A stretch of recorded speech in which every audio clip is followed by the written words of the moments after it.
Assalamualaikum warahmatullahi wabarakatuh. Halo teman-teman, apa kabar? Teman-teman, kalau kita bicara tentang dua ormas Islam terbesar di Indonesia, yaitu Nahdlatul Ulama atau NU dan Muhammadiyah, selama ini kalau bicara tentang keduanya, misalnya hanya berkisar tentang perbedaan dalam ritual. Misalnya NU subuh pakai kunut, kemudian Muhammadiyah tidak pakai kunut. Kemudian Muhammadiyah tidak tahlilan, NU tahlilan.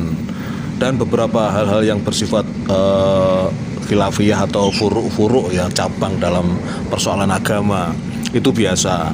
Atau misalnya penetapan tentang hari raya, itu juga sering di antara keduanya terjadi perbedaan. Tetapi teman-teman sekalian, belakangan ini dalam urusan yang tidak secara langsung berhubungan dengan persoalan ibadah, tepatnya tentang izin usaha pertambangan. Nah, ini ternyata kemarin muncul beberapa postingan yang bersifat sinis sarkastis ya di media sosial, terutama Facebook yang saya amati. Ada yang menulis, tulisannya begini: dipisahkan oleh tahlilan, disatukan oleh tambang. Nah, jadi dalam persoalan ini ada yang menarik teman-teman, karena di pihak Nahdlatul Ulama NU sejak awal menerima tawaran izin usaha pertambangan dari rezim yang berkuasa, itu spontan langsung menerimanya. Dan kemudian Nahdlatul Ulama mendapatkan banyak ya semacam kritikan ataupun sindiran ya.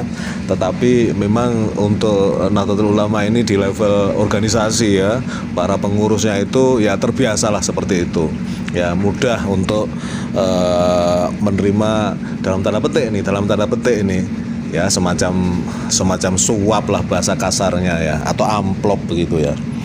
Nah, tetapi kemudian pada waktu itu ketika ada suara yang menyebutkan bahwa giliran berikutnya adalah ormas Islam Muhammadiyah, ya ternyata Muhammadiyah bergeming, artinya tidak memberikan suatu sikap. Dan bagi para pendukungnya, mereka yang merasa yakin bahwa Muhammadiyah tidak akan menerima ya izin usaha pertambangan itu ya, karena mereka mengatakan Muhammadiyah sudah kaya, Muhammadiyah asetnya ratusan triliun, ngapain harus menerima izin usaha pertambangan ya, nanti ditinggalkan umatnya dan segala macam. Nah teman-teman sekalian, dalam konteks itu ya ada tulisan menarik dari Bang As'ari Usman. Beliau ini seorang wartawan senior ya, lama bertugas di BBC London ya, sebagai penyiar dan sebagai jurnalis BBC London ya. Ini tulisannya menarik ya, judulnya Strategi Muhammadiyah Terima Izin Tambang untuk Menolaknya. Nah, ini judulnya lucu ya, Strategi Muhammadiyah Terima Izin Tambang untuk Menolaknya. Nah, saya bacakan teman-teman, ini menarik sekali dari perspektif yang agak berbeda ya. Apakah benar ya Muhammadiyah itu menerima izin usaha pertambangan dari Sarkowi atau rezim yang berkuasa? Mari kita nikmati atau kita simak bersama. Tidak mungkin Muhammadiyah mau menerima tawaran izin usaha pertambangan IUP dari Presiden Jokowi. Tetapi mengapa itu terjadi beberapa hari yang lalu? Mengapa akhirnya ormas yang selalu dinilai keren itu menerima juga? Kita perlu banting setir melihat keputusan Muhammadiyah menerima IUP itu. Di permukaan tidak banyak yang memahami mengapa pimpinan pusat Muhammadiyah menerima. Reaksi natural publik adalah menyesalkan, mencela sampai mencerca. Reaksi yang tidak setuju itu lumrah sekali. Begitulah pemikiran dan kesimpulan linear publik. Reaksi hitam putih seperti itu wajar sekali. Padahal pernyataan terbaru Muhammadiyah menerima IUP seharusnya dibaca sebagai Kamus Diplomasi bahwa Muhammadiyah menerima IUP yang ditawarkan tersebut untuk menghimpun penolakan yang meluas dari pengurus Muhammadiyah di daerah-daerah.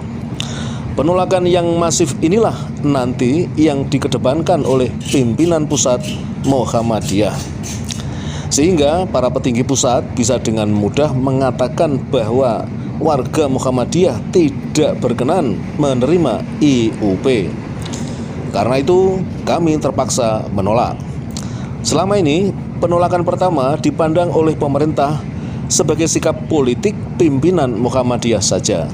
Ini berbahaya bagi ormas yang terkenal selalu aklamasi, demokratis, dan taat pimpinan itu.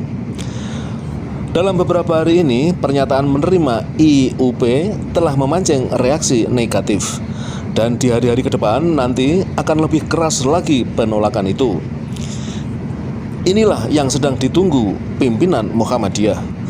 Mereka kemudian bisa dengan enteng mengatakan kepada semua pihak, khususnya pemerintah, bahwa seluruh komponen Muhammadiyah menolak IUP. Mengapa Muhammadiyah perlu menolak dengan cara diplomatis? Pertama, bisa jadi ada tekanan politis yang hanya pimpinan Muhammadiyah saja yang tahu. Sangat mungkin para petinggi menginginkan agar kebijakan pemberian IUP kepada ormas itu tidak gagal total karena hanya satu ormas saja yang menerima. Dan ormas itu sekarang menjadi bulan-bulanan publik sendirian tanpa teman, maksudnya NU teman. Kedua, Muhammadiyah ingin memberikan kesempatan kepada seluruh unsur internal untuk menyampaikan aspirasi mereka tentang IUP, tentang buruk dan baiknya. Pimpinan pusat sudah memprediksi penolakan luas.